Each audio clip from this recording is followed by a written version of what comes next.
जी नमस्कार, good morning, आदाब, सत श्री अकाल। कैसे हैं भाई आप सब लोग। आइएगा एक और मज़ेदार क्लास को हम लोग स्टार्ट करते हैं। इस क्लास के अंदर जो हम लोग डिस्कस करने वाले हैं वो एक बहुत ही ज़्यादा इम्पोर्टेंट टॉपिक है अपने आप में। ठीक है, केमिस्ट्री की शुरुआत कहाँ से होती है, केमिस्ट्री की बातों के बारे में कैसे जिक्र किया जाता है, या केमिस्ट्री पढ़ते क्यों हैं। क्योंकि हमने आज तक ना सुना है कि हमारे पास कोई एक ऐसी टेबल है जिसका नाम क्या रखा जाता है, पीरियोडिक टेबल रखा जाता है। आवर्त सारिणी कहते हैं हम लोग, है ना। क्या कहते हैं, पीरियोडिक टेबल यानी आवर्त सारिणी कहते हैं। तो उसी पीरियोडिक टेबल का क्या कर रहे हैं, आज जिक्र करेंगे हम लोग। अब ये पीरियोडिक टेबल की बातें देखो कहाँ से आने लगी, पीरियोडिक टेबल की बातें कहाँ से आने लगी। क्योंकि हमारे पास ना टोटल देखो, सुनो भाई बात, हमारे पास आज फिलहाल 118 क्या है ना टोटल एलिमेंट होते हैं। क्या होते हैं, टोटल एलिमेंट। टोटल इतने एलिमेंट क्या है हमारे पास प्रेजेंट है, इतने एलिमेंट्स हमारे पास, इतने तत्व हमारी पीरियोडिक टेबल में रखे गए हैं। 118 एलिमेंट हैं। इन 118 एलिमेंट की बात अगर आपको बोल दी जाए कि भाई आप क्या कर लो, इनके नाम याद कर लो, इनके नाम क्या कर लो, आप याद कर लो, नाम बता दो या याद कर लो, है ना। समस्या वाली बात हो गई कि 118 एलिमेंट का नाम कैसे याद करें। अब मैं कहता हूं कि एक एलिमेंट, एक तत्व के अंदर कम से कम भी नहीं तो ना क्या मान लो कि 10 प्रॉपर्टी है, 10 क्या है, गुण है, 10 प्रॉपर्टीज हैं। तो जब एक एलिमेंट के अंदर 10 प्रॉपर्टी, तो टोटल प्रॉपर्टी कितनी हो गई, टोटल कितनी हो गई 118 को जब आप किससे मल्टीप्लाई कर दोगे, 10 से मल्टीप्लाई कर दोगे, तो टोटल प्रॉपर्टी कितनी हो जाती है, 1180 प्रॉपर्टी हो जाती है। तो बताओ भाई, जब हमें ये बोला गया कि आप लोग 118 एलिमेंट का नाम याद कर लो, तो हमारी जान को क्या हो गई थी, समस्या खड़ी हो गई थी। लेकिन अब हमसे बोल दिया जाए कि आप एक 1180 प्रॉपर्टी को याद कर लो। वो 1180 प्रॉपर्टी याद करना क्या हमारे लिए आसान काम है, संभव है वो चीज़, पॉसिबल है वो चीज़। अब इसी वजह से क्या होता है, ये एक समस्या बन जाती है। ये क्या बन जाती है, एक समस्या बन जाती है। अब इस तरीके से एलिमेंट्स को, तत्वों को और उनकी प्रॉपर्टी को याद करना ना मुश्किल हो जाता है हमारे लिए काम। अब इसी तरीके की मुश्किल, अब ऐसा नहीं कह रहा हूं कि जब पीरियोडिक टेबल को बनाने की शुरुआत की गई थी तो उसी टाइम पर 118 एलिमेंट हो गए थे। पहले कुछ धीरे धीरे डिस्कवरी हुई एलिमेंट्स की, पहले कम थे फिर ज़्यादा, धीरे धीरे बढ़ते गए। अभी 118 एलिमेंट हम लोग मान लेते कि 118 एलिमेंट तो हमारी पीरियोडिक टेबल के अंदर है, लेकिन उसके बाद भी अभी तो खोज होती जा रही है, तो धीरे धीरे और भी खोजे जा रहे हैं। ऐसा नहीं कि 118 तक ही रुक जाएंगी कहानी तो आगे भी चलेगी। लेकिन अब बात क्या है कि भाई ने 118 एलिमेंट की जो कम से कम हमने मान ली कि 1180 प्रॉपर्टी बनती है, उन प्रॉपर्टी को क्या करना है, याद करना। उन गुणों को क्या करना है, याद करना। उनको याद करने के लिए क्या करना पड़ेगा, हमें एक सिस्टमेटिक तरीका चाहिए, एक अरेंजमेंट चाहिए, एक मेथड चाहिए, जिससे कि हम लोग क्या कर सकें ना, उनको याद कर पाएं। और उनको याद कर पाना हमारे लिए क्या हो जाता है, एक डिफिकल्ट जॉब हो जाता है। अब ऐसी चीज, कोई ऐसा तरीका बना लें जिससे कि इन एलिमेंट्स की प्रॉपर्टी, इन एलिमेंट के नाम, इन एलिमेंट की प्रॉपर्टी, इनका साइज, इनका शेप, इनका कलर, इनकी डेंसिटी, इनका बॉइलिंग पॉइंट, इनका मेल्टिंग पॉइंट, जितनी भी प्रॉपर्टी क्यों ना होती हो, वो सब प्रॉपर्टीज क्या हो, हम आसान तरीके से क्या कर ले, स्टडी कर ले, पढ़ ले। तो ऐसी चीज का नाम क्या रख देते हैं हम, ऐसी चीज का नाम रख देते हैं हम लोग periodic classification, periodic classification of elements नाम रखते हैं उसका। क्या नाम रखते हैं, पीरियोडिक क्लासिफिकेशन ऑफ एलिमेंट्स, उसका नाम रख देते हैं। अब ये पीरियोडिक क्लासिफिकेशन ऑफ एलिमेंट्स क्या होता है कि भाई जब हमें पता है टोटल एलिमेंट 118 हैं, तो 118 एलिमेंट को कुछ इस तरीके से अरेंज कर दो, इस तरीके से आप रख दो कि भाई एक जैसे गुण वाले जो तत्व हैं, एक जैसे प्रॉपर्टीज वाले जो एलिमेंट हैं, वो सब क्या हो, एक ही ग्रुप के अंदर आने लग जाएं, एक ही ग्रुप के अंदर, एक ही वर्ग के अंदर आने लग जाएं। तो उस समय उस तरीके का जो अरेंजमेंट बनेगा, उस टाइम पर जो अरेंजमेंट तैयार होगा, उस अरेंजमेंट का नाम ही हम लोग क्या रख देंगे, पीरियोडिक क्लासिफिकेशन ऑफ एलिमेंट रख देंगे। तो एक छोटी सी बात में डेफिनेशन यहां पर लिखने जा रहा हूं। क्या लिख रहा हूं, द अरेंजमेंट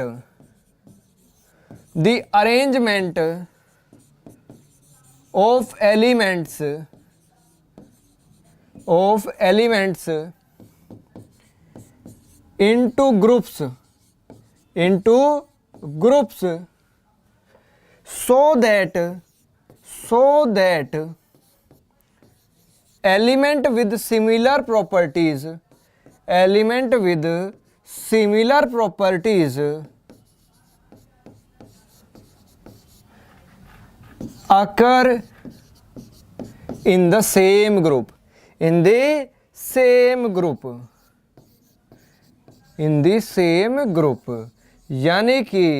यानी कि समझिएगा बात को कि एक ऐसा अरेंजमेंट, ऐसा तरीके से एलिमेंट्स को क्या कर दिया जाए, अरेंज कर दिया जाए, रख दिया जाए, ताकि एक जैसे गुण वाले तत्व एक ही वर्ग के अंदर आना शुरू कर दें। ऐसा एक अरेंजमेंट जो होता है बेटा जी, उसी अरेंजमेंट का नाम हम लोग क्या रखते हैं, पीरियोडिक क्लासिफिकेशन ऑफ एलिमेंट, तत्वों का आवर्ती वर्गीकरण नाम रखा जाता है उसका। क्या कहते हैं, तत्वों का आवर्ती वर्गीकरण नाम रख दिया जाता है उसका। क्लियर है बात?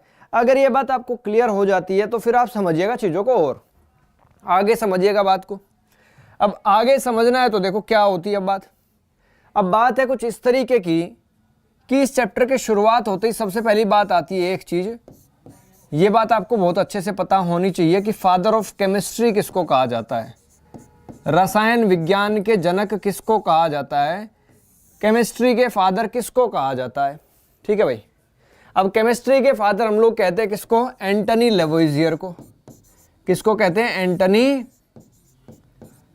लेवोइजियर को कहते हैं हम लोग। एंटोनी लेवोइजियर को हम लोग क्या कहते हैं, फादर ऑफ केमिस्ट्री कह देते हैं भाई। लेकिन एक बात और भी आ जाती है यहां पर, दूसरा सवाल क्या आता है भाई, फादर ऑफ पीरियोडिक टेबल किसको कहते हो आप लोग, क्या कहते हो, फादर ऑफ पीरियोडिक टेबल जरा किसका नाम रख दिया आपने, फिर आवर्त सारणी के जनक किसका नाम रखा आपने। ये कहते हैं फादर ऑफ पीरियोडिक टेबल किसको कहा जाता है, फादर ऑफ पीरियोडिक टेबल कहा जाता है मेंडलीव को। किसको कहते हैं, मेंडलीव को कहते हैं हम लोग फादर ऑफ पीरियोडिक टेबल। ये दो सवाल जो है ना, ये आप बहुत बार पेपर के अंदर देखेंगे, बहुत बार आपको पेपर में देखने को मिलेंगे, क्योंकि काफ़ी फेवरेट क्वेश्चन है इस चैप्टर से ये। तो अब इसके बाद हम लोग बात करेंगे कि कैसे कैसे कौन कौन क्या आए, साइंटिस्ट आए और उनने क्या क्या बातें बताई, उनने क्या क्या काम की बातें बताई, क्या क्या गलतियां की, क्या क्या चीज़ें रही, उस तरीके से बातें हम लोग क्या करेंगे, डिस्कस करेंगे अब। ठीक है। बात करेंगे सबसे पहले अगर कोई साइंटिस्ट आया तो वो कौन आया था, एंटोनी लेवोइजियर ही आया था अपने पास। एंटोनी लेवोइजियर ने ही क्या किया था, सबसे पहले ये पीरियोडिक टेबल जैसी चीज को बनाने की क्या की थी, शुरुआत की थी। अब इनने शुरुआत तो की थी, लेकिन इनने ना ज्यादा कुछ बातें बताई नहीं। उस समय जितने भी एलिमेंट होते थे, जितने भी तत्वों की उस टाइम तक खोज हो चुकी थी, इनने एक छोटा सा काम किया, बस छोटा सा काम क्या किया इनने एक छोटा सा काम ये किया कि भाई जो जितने भी एलिमेंट, जितने भी तत्व उस समय होते थे ना, उन तत्वों को क्या कर दिया, उन एलिमेंट्स को मेटल और नॉन मेटल में क्या कर दिया, इन्हें डिवाइड कर दिया। ये लोग कहने लगे, एंटोनी लेवोइजियर क्या कहने लगा कि भाई जितने भी एलिमेंट है ना, इन एलिमेंट्स को मैं क्या कर रहा हूं, दो पार्ट में डिवाइड कर रहा हूं, दो भागों में विभाजित कर देता हूं। कैसे कैसे कि एक को मैं कहता हूं कि भाई ये मेटल और एक को कहता हूं कि ये नॉन मेटल। तो मेटल और नॉन मेटल में क्या कर देते हैं हम लोग, डिवाइड कर देते हैं। तो सिंपल सी बात क्या लिख देता हूं, ही डिवाइडेड दी then non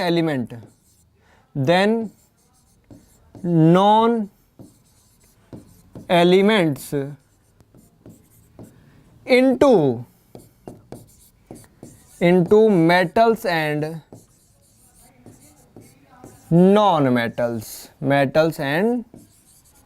non-metals, यानी कि एंटोनी लेवोइजियर ने क्या किया, सिर्फ इतना सा ही काम किया। उस टाइम पर जितने भी एलिमेंट, जितने भी तत्व होते थे, उनको धातु और अधातु में क्या कर दिया, विभाजित कर दिया। एक छोटा सा काम किसने किया, ये एंटोनी लेवोइजियर ने किया। ठीक है। लेकिन एंटोनी लेवोइजियर इसके बाद ज्यादा बातें हमें क्या करा, ज्यादा बातें बता नहीं पाया। ज्यादा बातें नहीं बताई तो उसके बाद एक दूसरे साइंटिस्ट आए जिनका नाम था डोबरनियर। क्या नाम था, डोबरनियर नाम था। डोबरनियर नाम के साइंटिस्ट आए और डोबरनियर ने क्या कह दिया, भाई हिंदी में नाम भी हिंदी में डोबरनियर ही रहेगा। किसी का नाम सोनू है तो हिंदी में भी सोनू ही होता है ना वो। तो इसने क्या किया, डोबरनियर्स ट्रायड रख दिया इसका नाम, डोबरनियर्स ट्रायड। ट्रायड का मतलब 3, डोबरनियर का त्रियक नियम कहते हैं वैसे इसको हम लोग। इसमें बोला क्या है इसने बोला कि भाई मैं क्या कर रहा हूं ना, 3-3 एलिमेंट के ग्रुप बना रहा हूं, 3-3 तत्वों के क्या बना रहा हूं, समूह बना रहा हूं। और वो ग्रुप कुछ इस तरीके से होगा, जैसे कि एक एग्जांपल मैं आपको लिख के दिखा देता हूं कैसे। जैसे लिख दिया जाए लिथियम, सोडियम और पोटेशियम। कहता है कि मैं क्या कह रहा हूं कि भाई लिथियम का जो मास होता है, द्रव्यमान होता है, वो 6 होता है, सोडियम का 23 होता है और पोटेशियम का 40 होता है। कहता है कि मैंने ना 3-3 एलिमेंट के क्या बना लिए, ग्रुप बना लिए, उनके एटॉमिक मास उनके द्रव्यमान के हिसाब से। और फिर कहता है कि अगर हम लोग क्या करें ना, एवरेज मास निकालते हैं, औसतन भार निकालते हैं किसका, पहले और तीसरे एलिमेंट का, पहले और तीसरे एलिमेंट का अगर औसतन भार निकालते हैं तो जो औसतन भार आएगा वो लगभग दूसरे एलिमेंट के भार के बराबर आना चाहिए या बराबर आएगा। ये बात किसने बताई, डोबरनियर ने बताई हमें। अब डोबरनियर ने एक ग्रुप बना दिया, पहले लिथियम, सोडियम और पोटेशियम का एक ग्रुप बनाया, इसका एवरेज मास निकाल करके दिखा दिया उसने, एवरेज मास निकाल करके तो दिखा दिया उसने। एवरेज मास निकाला तो 6, लिथियम का मास 6 होता है, तीसरा एलिमेंट पोटेशियम है जो इसका मास 40 है, तो डिवाइड बाई 2 कर दो, तो 46/2 करोगे तो आंसर कितना आएगा, 23 ही आएगा। और 23 मास किसका है, हमारा सोडियम का मास है, तो 23 मास हमारा एवरेज मास भी 23 आ रहा है और सोडियम का मास भी कितना 23 ही है। इसका मतलब इसका रूल क्या था, काम कर रहा है यहाँ पर। अब रूल काम तो कर रहा था, सही बात थी, ठीक है भाई, बहुत बढ़िया बात। लेकिन अब ऐसे कुछ और भी इसने क्या कर दिए, ग्रुप्स बनाए, ऐसे कुछ और भी समूह इसने क्या किए, तैयार किए। अब कहने लगा कि भाई मान लो मैं और कुछ ग्रुप्स बनाता हूं, ग्रुप क्या करता हूं, बनाता हूं। जैसे इसने और क्या ग्रुप बनाए, क्लोरीन, ब्रोमीन, आयोडीन का ग्रुप बनाया। उसके अलावा इसने आयरन, कोबाल्ट, निकल का ग्रुप बना दिया एक। उसके बाद इसने कैल्शियम, स्ट्रोंशियम, बेरियम का भी एक ग्रुप बना दिया इसने। यानी ऐसे कई सारे ग्रुप बनाए इसने। एक ग्रुप मैंने पहले बता दिया और 3 ये बना दिए, 4 ग्रुप दिखा दिए मैंने आपको, 4 समूह दिखा दिए। प्रत्येक समूह के अंदर क्या, प्रत्येक ग्रुप के अंदर इसने क्या कहा, पहले और तीसरे एलिमेंट का अगर आप क्या करते हो, एवरेज मास निकालते हो, तो वो बीच वाले एलिमेंट के क्या आएगा, बराबर आएगा। ऐसा क्या बना दिया, डोबरनियर ने रूल बना दिया। लेकिन अभी तक जितने भी इसने ग्रुप बनाए, इनमें तो सारा चीजें क्या कर रही है, काम कर रही है, इजिली, बढ़िया, मजा आ रहा है। लेकिन बाद में क्या हुआ कि पहली बात तो ये ग्रुप 3-4 ही बना पाया। यानी 3-4 ग्रुप का मतलब क्या हुआ, 4 ग्रुप का मतलब 12 एलिमेंट की बात है, 12 तत्वों के बारे में बात कर पाया। उसके बाद फर्दर अगर ये आगे जाकर के ग्रुप बनाता था, उसके बाद क्या हुआ, फर्दर इसने आगे जाकर के ग्रुप तो बनाए, लेकिन वो ग्रुप बनाने के बाद हुआ क्या, ग्रुप बनाने के बाद कहानी कुछ इस तरीके से पलट गई कि भाई जाकर के जो उसने बताई कि पहला और तीसरे का औसतन भार, एवरेज मास निकालोगे तो लगभग बीच वाले के बराबर आएगा, वो चीज जो थी ना, वो बाद में क्या हो गई, गलत प्रूव हो गई। वो चीज बाद में सही नहीं दिखने लगी। और जब वो बाद में सही नहीं दिखने लगी तो उस समय जाकर के क्या हो गई कहानी, यहां तक के जो रूल बनाए थे, ये जो ग्रुप बनाए थे, ये तो सही बात बता दी, लेकिन बाद में जाकर के रूल क्या हो गया, फेल हो गया। और जब ये रूल फेल हो गया, साइंस में होता क्या है कि रूल फेल हुआ, इसका मतलब कोई ना कोई क्या आएगा, नया आएगा। यानी फेल करने वाला आया होगा तभी तो फेल हुआ। तो किसी ने क्या कर दिया, इस रूल को बता दिया कि भाई ऐसा नहीं होता है, या रूल को क्या किसी ने पूछ लिया करके कि भाई तू इस ग्रुप पे लगा करके बता, तो उस ग्रुप पे क्या हुआ, वो रूल काम नहीं कर पाया। और काम नहीं कर पाया तो क्या मान लिया कि भाई रूल क्या हो गया, फेल हो गया। जब ये रूल फेल हो गया तो उसके बाद इसका मतलब कोई ना कोई नया साइंटिस्ट आके टपकेगा, अभी आएगा जरूर, है ना। अब आएगा तो अब आओ आप नई बात के ऊपर। समझ में बात आ रही है कि नहीं आ रही है? अरे भाई मजा आ रहा है कि नहीं आ रहा है यार, बोल तो दो, अरे बोल तो दो यार।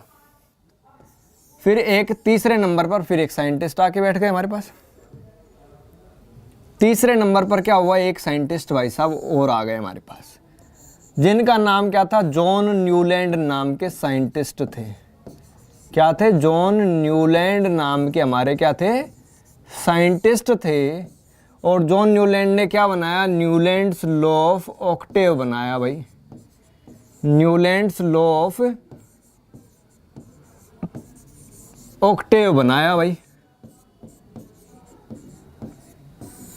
न्यूलैंड का अष्ट नियम बनाया, या न्यूलैंड का अष्टक नियम भी कह देते हैं कुछ लोग इसको। न्यूलैंड्स लॉ ऑफ ऑक्टेव बनाया। बहुत मजा आने वाला है इसको समझने में, बहुत बढ़िया चीज है।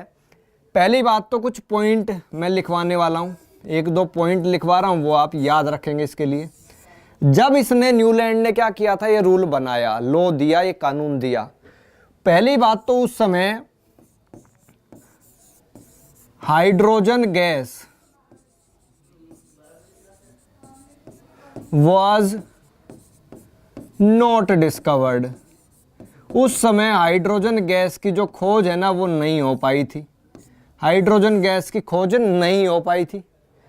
दूसरी बात, नोबल गैसेस जो होती हैं, जो अक्रिय गैस कहते हैं हम जिनको, noble gases were not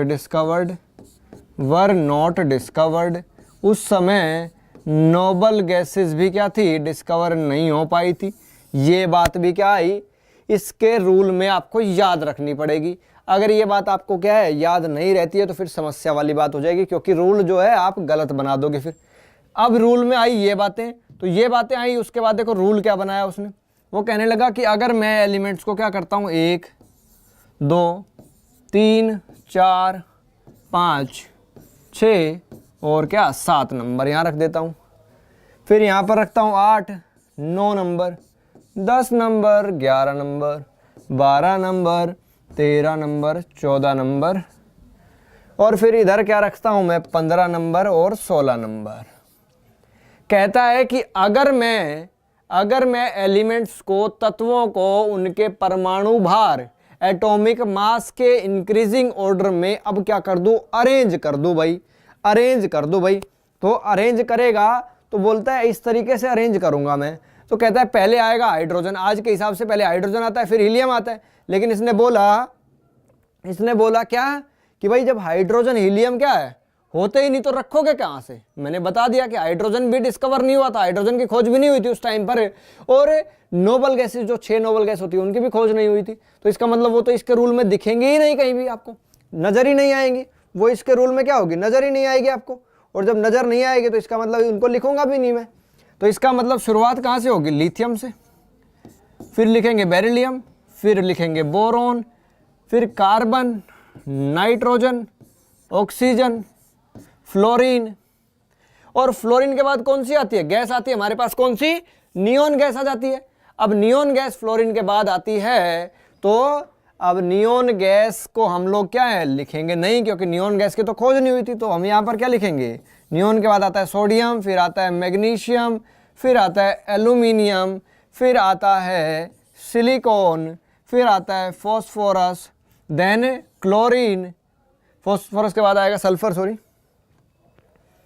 phosphorus के बाद आएगा यहाँ पर सल्फर, और फिर आएगा यहाँ पर क्लोरीन, और क्लोरीन के बाद फिर से गैस आ जाती है, कौन सी, आर्गन गैस। अब आर्गन गैस फिर से आ गई, तो आर्गन गैस हमारे पास फिर भी नहीं होती थी, आर्गन गैस की भी खोज नहीं हुई थी उस टाइम पर। अब बात क्या लिखूंगा मैं, आर्गन के बाद क्या लिखूंगा, मैं लिखूंगा यहाँ पर पोटेशियम, और यहाँ पर लिख दूंगा मैं कैल्शियम। और कैल्शियम का जो एटॉमिक मास, परमाणु जो भार होता है वो कितना होता है, 40 होता है। यहाँ तक की कहानी अगर आपको समझ आ जाती है तो फिर आगे की कहानी में ज़्यादा समस्या नहीं होने वाली है ना, ज़्यादा समस्या नहीं होगी आगे की कहानी के अंदर। अब देखिएगा कहानी को चलेगी इस तरीके से। कहने लगा इस तरीके का रूल बनाने के बाद, इस तरीके के टेबल जैसे बनाने के बाद क्या कहने लगा न्यूलैंड कहता है कि अगर आप क्या करते हो, इस एलिमेंट को पहला एलिमेंट मान लेते हो, इसको पहला तत्व मानते हो, तो इससे क्या चले जाओ आप, 8वें तत्व पर चले जाओ। इससे कहां पर चले जाओ, 8वें तत्व पर। तो इसके हिसाब से गिनोगे 1 2 3 4 5 6 7 और 8वां कौन सा हो जाएगा, ये हो जाएगा, यानी 8वें पर जाओगे आप। तो जब आप देखोगे पहला और 8वें, पहले से 8वें तत्व पे जाओगे और फिर पहले और 8वें के गुण मिला करके देखोगे, तो उनके गुण कैसे मिलेंगे आपको, एक समान मिलेंगे, यानी सेम प्रॉपर्टी मिलेगी आपको। कैसे मिल जाएंगे, सेम प्रॉपर्टी नजर आएगी। ऐसे आप किसी को भी पहला तत्व मान लो, यानी प्रत्येक पहले और 8वें तत्व के गुण क्या होंगे, सेम मिल जाएंगे आपको। इसको पहला मान लो, इसको 8वां मान लो, सेम मिलेंगे। ये पहला तो ये 8वां, ये पहला तो फिर ये 8वां, ये पहला तो फिर ये 8वां। जिसको पहला मानोगे उससे 8वें को देख लेना, उनकी प्रॉपर्टी क्या मिलेगी, सेम मिलेगी, उनके गुण क्या मिलेंगे आपको, सेम मिलेंगे।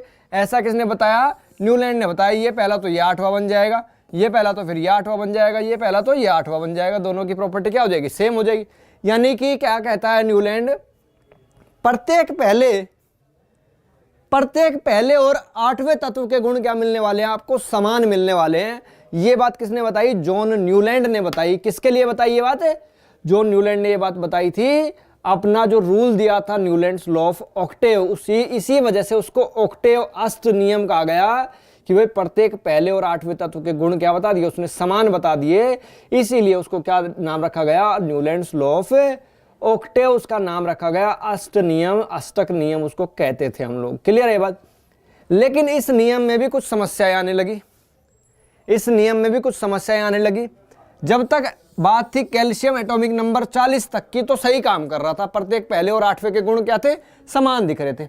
लेकिन जब 40 नंबर कैल्शियम पर पहुंच गए उसके बाद बातें क्या होने लगी, उसके बाद बातें आने लगी क्या, कि अगर मान लो इसने कैल्शियम के बाद कोई XYZ एलिमेंट यहां पर रखा होता या रख करके देखा, तो उनने क्या देखा कि अगर एल्यूमिनियम को पहला मान करके और X जो एलिमेंट रखा उसको हम 8वां मानते हैं, तो यहाँ पर जो इनकी जो प्रॉपर्टी है ना वो समान नहीं आ रही है, इनकी प्रॉपर्टी भी समान नहीं आ रही है, इनकी प्रॉपर्टी भी क्या आ रही है, समान नहीं आ रही है। यानी कि सवाल आ गया कि भाई जॉन न्यूलैंड का जो लॉ था वो एटॉमिक मास, परमाणु भार कहाँ तक, कितने परमाणु भार तक काम करा उसने, तो कितने तक किया, 40 तक। पूछ ले एलिमेंट कौन सा था जहां तक उसने काम किया, तो कैल्शियम तक काम किया। उसके बाद क्या हो गया, वॉयलेट हो गया, ये जो नियम था ये खराब हो गया, ये नियम काम नहीं कर पाया। क्लियर है ये बात, यहां तक की बातें क्लियर है तो जरा बता दो मुझे, जरा बता दो क्लियर है तो, है ना। अब आगे बात कर लेता हूं थोड़ी सी। उसके बाद आया हमारे पास कौन सा साइंटिस्ट, चौथे नंबर पर एक साइंटिस्ट फिर और आए, एक साइंटिस्ट आए जिनका नाम था लोथर मेयर। कौन आए, लोथर मेयर जी आए। लोथर मेयर ने क्या किया, लोथर मेयर क्या कहने लगा कि भाई अगर मैं ना इधर क्या करता हूं, एटॉमिक नंबर या sorry atomic mass, atomic number का जिक्र नहीं करेंगे अभी हम, एटॉमिक मास की बातें करेंगे।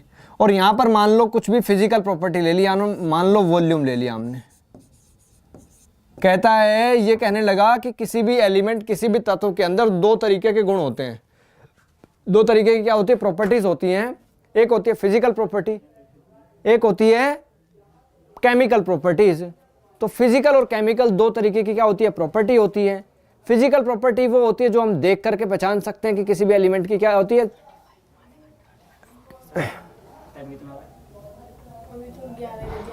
पक्का 11 बजे है बस।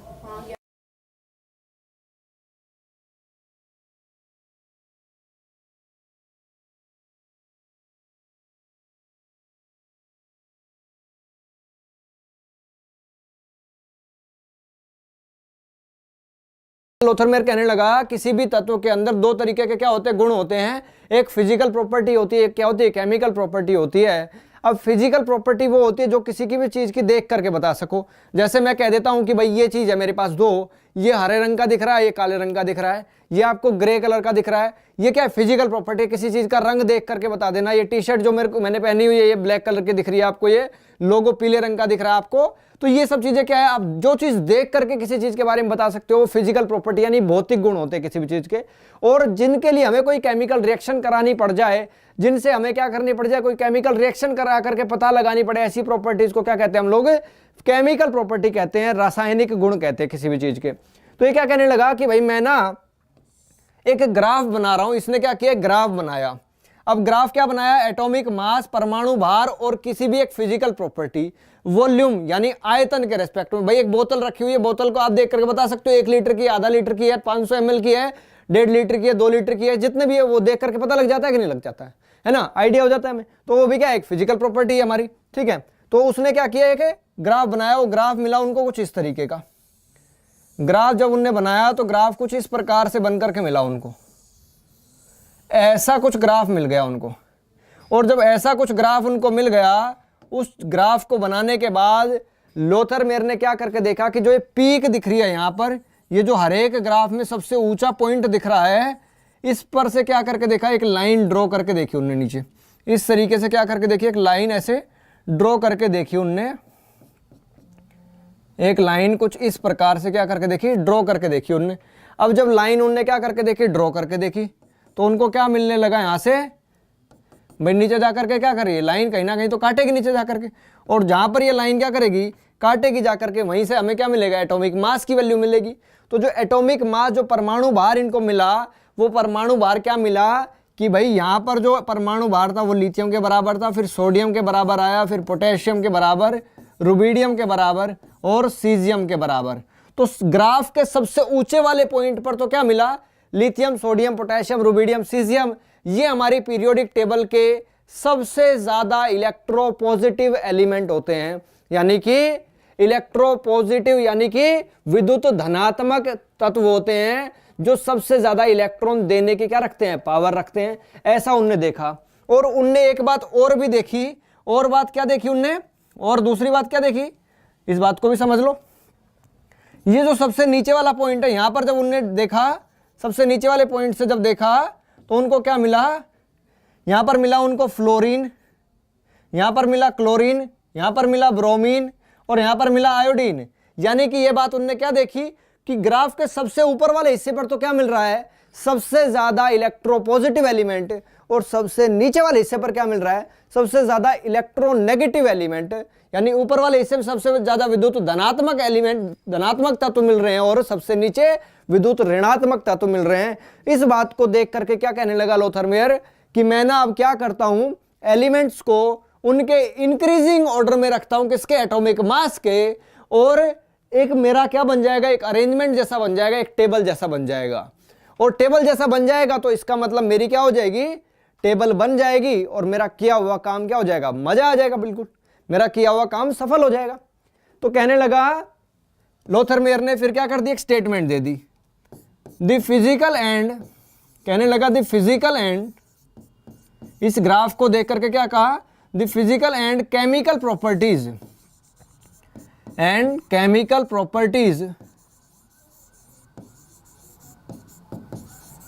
of an element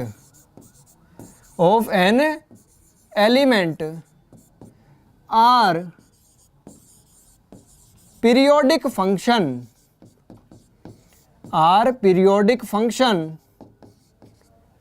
of their atomic mass,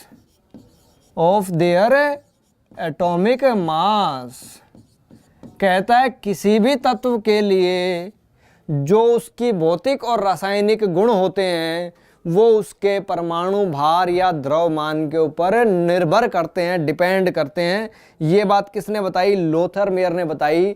और ये बात क्या देख करके बताई उसने, ये ग्राफ को समझ करके बताई। ग्राफ बनाया, ग्राफ को समझा और फिर ये चीज बता दी। और फिर कहने लगा कि मैं ना एलिमेंट्स को अब क्या कर रहा हूं, अरेंज कर रहा हूं increasing order of atomic mass, परमाणु भार के बढ़ते हुए क्रम में, ताकि क्या बन जाए, एक पीरियोडिक टेबल जैसी चीज बन जाए। ठीक है भाई, ये बात क्या कर दी, लोथरमेयर ने बता दी। जब लोथरमेयर ने इस तरीके की बातें बताई तो क्या था, मेंडलीफ भाई साहब जो थे ना हमारे, बहुत ज्यादा तेज आदमी थे, बहुत ही ज्यादा खतरनाक किस्म के आदमी थे। पांचवें जो साइंटिस्ट आए हमारे पास वो कौन आए, मेंडलीफ आए। अब मेंडलीफ ना, जब लोथरमेयर ये सब बातें बता रहा था तो उस समय मेंडलीफ बैठ के क्या कर रहा था, सुन रहा था इन बातों को। मेंडलीफ बैठ के सुन रहा था कि भाई जरा क्या कर रहा है ये, क्या रायता फैला रहा है जीवन में, इसको देख तो ले जरा। तो मेंडलीफ पहुंचता है किसके पास, लोथरमेयर के पास। और मेंडलीफ जाकर के पूछ करके क्या कहता है, मेंडलीफ कहता है कि भाई तू ये बता मुझे केमिस्ट्री का मतलब क्या होता है। तो लोथरमेयर की तो इज्जत पे बात आ खड़ी हुई कि भाई जब केमिस्ट्री का साइंटिस्ट केमिस्ट्री की डिस्कवरी कर रहा हूं और मेरे से पूछता है केमिस्ट्री का मतलब क्या होता है। लोथरमेयर झट से बताता है केमिस्ट्री का मतलब होता है एलिमेंट्स यानी तत्वों के रासायनिक गुण को पढ़ना, केमिकल प्रॉपर्टी को पढ़ना। तो कहता है जब केमिकल प्रॉपर्टी पढ़ना केमिस्ट्री होता है तो तू फिजिकल प्रॉपर्टी पढ़ा करके क्यों मूर्ख बना रहा है हमारा। जब सारा मतलब केमिस्ट्री का मतलब ही केमिकल प्रॉपर्टी पढ़ना होता है तो फिर तू हमें फिजिकल प्रॉपर्टी क्यों पढ़ा रहा है। केमिकल प्रॉपर्टी के बारे में तेरे पास है कुछ विचार है, कोई मसाला है तो बता मुझे। तो लोथरमेयर के पास ऐसा कुछ था नहीं, और लोथरमेयर के पास कुछ ऐसा था नहीं, इसी का फायदा कौन उठा गया, मेंडलीफ भाई साहब उठा के चले गए। और मेंडलीफ ने क्या स्टेटमेंट दे दी, क्या कह दिया, क्या नियम बना दिया। मेंडलीफ कहने लगा the physical and chemical properties, the physical and chemical properties, यानी कि उसने तो क्या बताया था, लोथर मेयर की स्टेटमेंट में से आप केमिकल प्रॉपर्टी को हटा देंगे वहां से। The physical and chemical properties of an element, क्योंकि लोथर मेयर ने सिर्फ फिजिकल प्रॉपर्टी का जिक्र किया था। Physical and chemical properties of an element are periodic function of their atomic मास।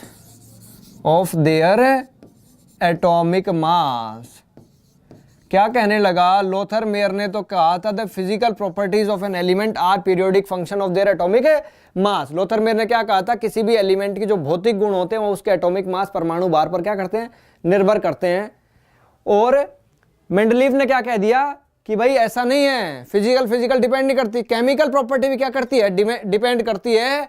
यानी केमिकल प्रॉपर्टीज भी, कहने लगा किसी भी एलिमेंट की केमिकल और फिजिकल दोनों ही प्रॉपर्टी जो होती है ना एटॉमिक मास पे क्या करती है, डिपेंड करती है। और ये बात कह करके मेंडलीव ने क्या कर दिया, एक टेबल बना दी। कुछ इस तरीके की दिखने वाली, ऐसी टेबल जैसी दिखने वाली एक टेबल तैयार कर दी उसने। अब टेबल तैयार कर दी तो इस तरीके के उसमें लाइंस भी दिख रही थी उस टेबल के अंदर। अभी जितने होते हैं उतने नहीं बना रहा हूं, लेकिन समझने के लिए समझो बस इस चीज को।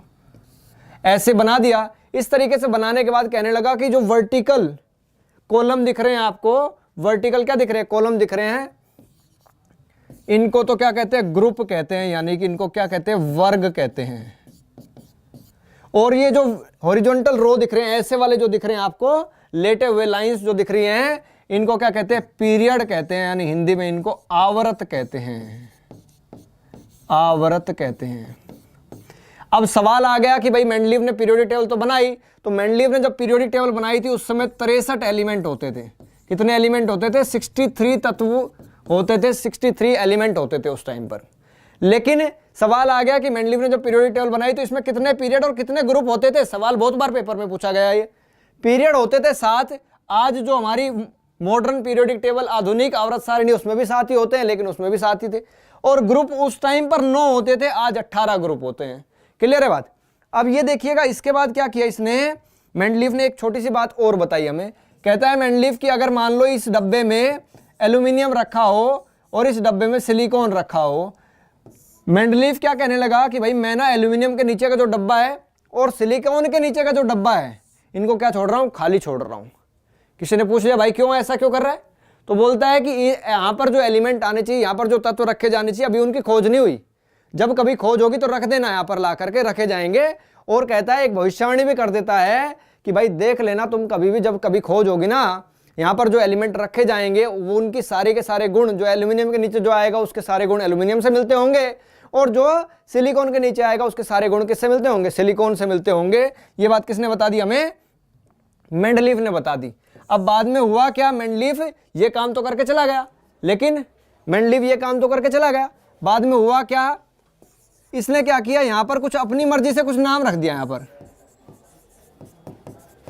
अपनी मर्जी से क्या कर दिया, एका एल्यूमिनियम नाम रख के चला गया। इस डब्बे के अंदर क्या रख के चला गया, अपनी मर्जी से एका सिलिकॉन नाम रख के चला गया। अब ये एका जो होता है एक संस्कृत का शब्द होता है। एका क्या होता है, एक संस्कृत का वर्ड होता है, मतलब नेक्स्ट, यानी कि आगे आने वाला। अब सवाल आता है कि एका एल्यूमिनियम हमारी पीरियोडिक टेबल में, यानी मेंडलीव ने जब पीरियोडिक टेबल बनाई तो एका एल्यूमिनियम नाम किसका होता है। आज जो एलिमेंट है उसमें से एका एल्यूमिनियम किसको कहते हैं हम लोग, तो एल्यूमिनियम के नीचे बाद में रखा जाने लगा गैलियम, यानी गैलियम को ही एका एल्यूमिनियम कहा जाता है। या तो ये पूछ लेगा कि एका एल्यूमिनियम किसको कहते हैं, या फिर पूछ लेगा गैलियम का नाम मेंडलीव की पीरियोडिक टेबल में क्या होता है। और ऐसे ही एका सिलिकॉन किसको कहते हैं, एका सिलिकॉन कहते हैं जर्मेनियम को, यानी कि यहां पर क्या रखा गया, जर्मेनियम नाम रखा गया, जर्मेनियम नाम का एलिमेंट आया। ये सब क्या हुई, भविष्यवाणी हुई, और भविष्यवाणी होने के बाद ये एलिमेंट्स की डिस्कवरी हुई, और डिस्कवरी होने के बाद जो उसने बातें बताई थी वो सच निकल के आ गई। ये सब बातें सच होने के बाद, क्योंकि अभी तक किसी ने पीरियोडिक टेबल नहीं बनाई थी, पीरियोडिक टेबल बनाने वाला पहला साइंटिस्ट यही है। मेंडलीव ने पहली बार ये बताया हमें कि पीरियड और ग्रुप नाम की क्या चीज होती है, इसीलिए इसको क्या रख दिया नाम, इसका फादर ऑफ पीरियोडिक टेबल नाम रख दिया गया। मेंडलीव को ही फादर ऑफ पीरियोडिक टेबल कहने लगे। और साथ ही साथ आज फिलहाल 101 नंबर पे जो एलिमेंट है उसका नाम ही मेंडलीवियम रख दिया गया, इसको इज्जत सम्मान देने के लिए। ठीक है भाई, ये था आज की क्लास का टॉपिक। इसके बाद नेक्स्ट क्लास में हम लोग डिस्कस करेंगे मॉडर्न पीरियोडिक टेबल के बारे में। वो थोड़ा टाइम कंज्यूमिंग है, बड़ा है। नेक्स्ट क्लास में उसके बारे में बात करेंगे। तब तक आप इसको एंजॉय करिएगा, पढ़िएगा और डिस्कस करिएगा, इसको तैयार करिएगा। चलिए नमस्कार, थैंक यू, मिलेंगे नेक्स्ट क्लास में।